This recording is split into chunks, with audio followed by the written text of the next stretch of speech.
Welcome শিক্ষা সংস্থান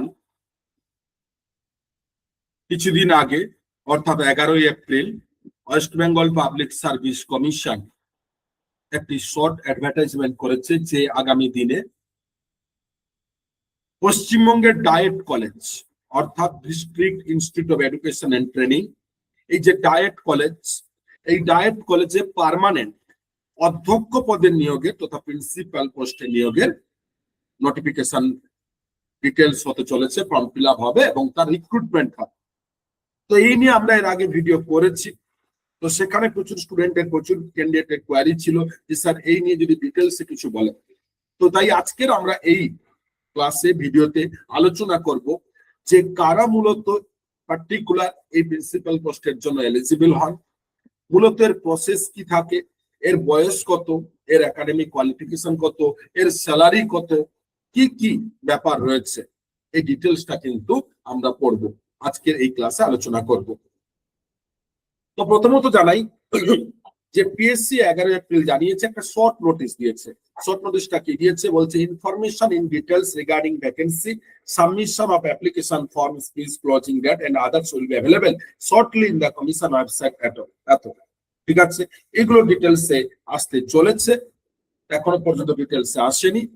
তো মূলত এই ডায়েট কলেজ মূলত যদি বলা হয় কি, দেখুন পশ্চিম ডায়েট হচ্ছে আমাদের অল ইন্ডিয়াতে এইটি একটি কলেজ যেটা আগে পিটিটিআই কলেজগুলো ছিল, অর্থাৎ এক কথায় বলতে গেলে গভর্নমেন্টের প্রত্যেক জেলায় জেলায় মিনিমাম একটা, কখনো কখনো কোনো কোনো জেলায় দুটো তিনটে যে primary elementary teacher education institute, পুরো তাকে বলে ডায়েট, যেটা প্রাইভেটে আমরা ডিএড কলেজ বা ডিএলএড কলেজ বলি। তবে হ্যাঁ, ডিএড ডিএলএড এ শুধুমাত্র কোর্সই করানো হয়, ডায়েটে কোর্সের সাথে সাথে বিভিন্ন ধরনের প্রাইমারি টিচার্সদের আপডেটেড ইন সার্ভিস ট্রেনিং এর ব্যবস্থা হয়, প্রচুর পরিমাণে কোর্স ওয়ার্ক বিভিন্ন ধরনের ব্যবস্থা করা হয়, সেমিনার হয়, কনফারেন্স হয়, রিসার্চ ওয়ার্ক করা হয় এই ডায়েট কলেজগুলোতে। তো এটা অল ইন্ডিয়াতে প্রত্যেক স্টেটে রয়েছে, পশ্চিমবঙ্গে রয়েছে। এবং এই ডায়েট কলেজ মূলত দু ধরনের হয়, একটা পুরো গভর্নমেন্টের, যেটা পুরো গভর্নমেন্টের, এবং আরেকটা হচ্ছে গভর্নমেন্ট এডেড মানে আধা সরকারি যেটা আমরা বলি। এই পুরো গভর্নমেন্টের তাদের প্রিন্সিপাল, তাদের অ্যাসিস্ট্যান্ট টিচার, প্রফেসর প্রত্যেকের রিক্রুটমেন্টের যাবতীয় দায়িত্ব নেয় কে না PSC, West Bengal public service commission. আর গভর্নমেন্ট এডেড এটসেট্রা এটা কখনো West Bengal board of primary education নেয়, কখনো আবার বিভিন্ন জন দায়িত্ব নেয়। তো আজকের দিনে বর্তমানে 11 এপ্রিল যে অ্যাডভার্টাইজটা হয়েছে, এটাই গভর্নমেন্ট, পিওর গভর্নমেন্ট যে পিএসসি কলেজগুলো, অর্থাৎ যে কলেজগুলো রয়েছে যেগুলো রিক্রুটমেন্ট পাওয়ার শুধুমাত্র পিএসসি, তাদের এই কলেজগুলোতে কি না প্রিন্সিপাল পোস্ট রয়েছে প্রচুর পরিমাণে ওয়েস্ট বেঙ্গলে, সেই প্রিন্সিপাল পোস্টের জন্য অ্যাডভার্টাইজ করেছে তারা।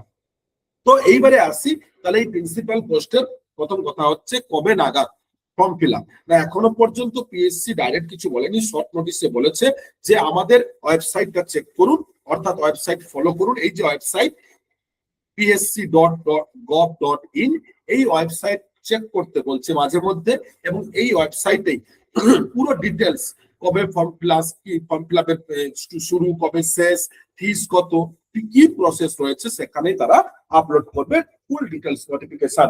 তবে হ্যাঁ, এবারে প্রশ্ন, স্যার কবে নাগাদ এই নোটিফিকেশন পুরো ডিটেলস আসতে পারে? দেখুন পিএসসি এখন জানিয়েছে এপ্রিল মাসে, তবে আশা করা যায় মে জুন মাসের মধ্যে এই ডিটেলসটা দিয়ে দেবে এবং তারপরেই কিন্তু ফর্ম ফিল আপ শুরু হবে। এইবারে নেক্সট কোশ্চেন যে স্যার এই প্রিন্সিপাল পোস্টের জন্য কত মোটামুটি ভ্যাকেন্সি?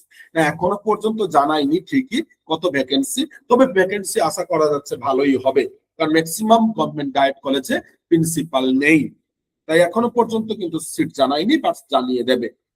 এইবারে নেক্সট তাহলে কি বললাম, কবে নাগাদ ফর্ম ফিল আপ হতে পারে? Probability May June. এইবারে কত সিট তা কিন্তু এই সময় ক্লিয়ার হবে।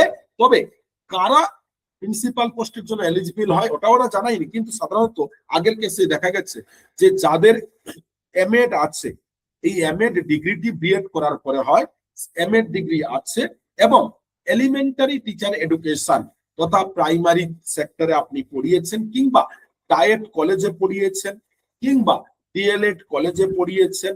এই যে ডিএড বা ডিএলএড কলেজে পড়িয়েছেন, যদি 5 ইয়ার্স আপনার পড়ানোর অভিজ্ঞতা থাকে, 5 ইয়ার্স 5 বছরে, তাহলে আপনি কিন্তু এই ফর্ম ফিল আপ করতে পারেন।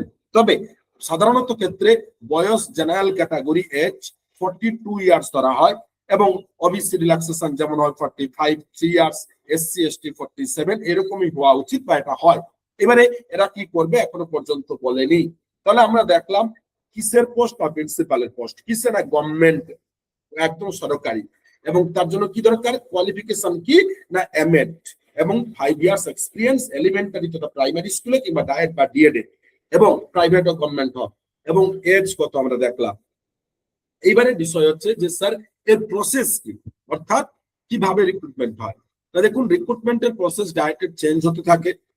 কখনো কখনো দেখা যায় যখন যদি অ্যাপ্লিকেন্ট কম হয় তাহলে শুধুমাত্র ইন্টারভিউ নিয়ে কিন্তু রিক্রুটমেন্ট হয়। আবার যখন ক্যান্ডিডেট প্রচুর হয়ে যায় তখন একটা এক্সাম নেয়, সেই এক্সামে যারা পাস করে তার মধ্যে থেকে ইন্টারভিউ নেয়, তার রেশিও যেমন আর কি। এবারে এক্সাম হলে পিএসসি রুলস হচ্ছে নেগেটিভ মার্কিং। এইবারে প্রশ্ন, এক্সাম হোক আর ইন্টারভিউ হোক, এই দুটো প্রসেসের ক্ষেত্রে কি সিলেবাস থাকে না, সিলেবাস যদি বলা হয় পরিষ্কার কথা, আপনার বিএড, আপনার এমএড এবং ডিএড বা ডিএলএড এই যে কোর্সগুলো রয়েছে তার যে সিলেবাস গুলো হয় ওই সিলেবাস, অর্থাৎ এক কথায় বলতে গেলে এডুকেশন সাবজেক্ট পুরোটা গুলো খেতে হয় এবং টিচার এডুকেশন সাবজেক্ট এই এরিয়ার উপরে কিন্তু কোশ্চেন থাকে যাবতীয়, ইন্টারভিউ কেন রিটিন হলেও এর উপরে। এইবারে অনেকে প্রশ্ন যে স্যার এই পোস্টের জন্য কত মোটামুটি স্যালারি থাকে। দেখুন, স্যালারি ডিপেন্ড করে, তবে একটা প্রিন্সিপাল ডায়েট কলেজে মানে মোটামুটি বলতে পারেন আমাদের ওয়েস্ট বেঙ্গলে গভর্নমেন্ট এডেড যে স্কুলগুলো রয়েছে বা গভর্নমেন্ট স্কুলের যে এইচএম এর সমকক্ষ, হেডমাস্টার্স এর সমকক্ষ স্যালারি থাকে।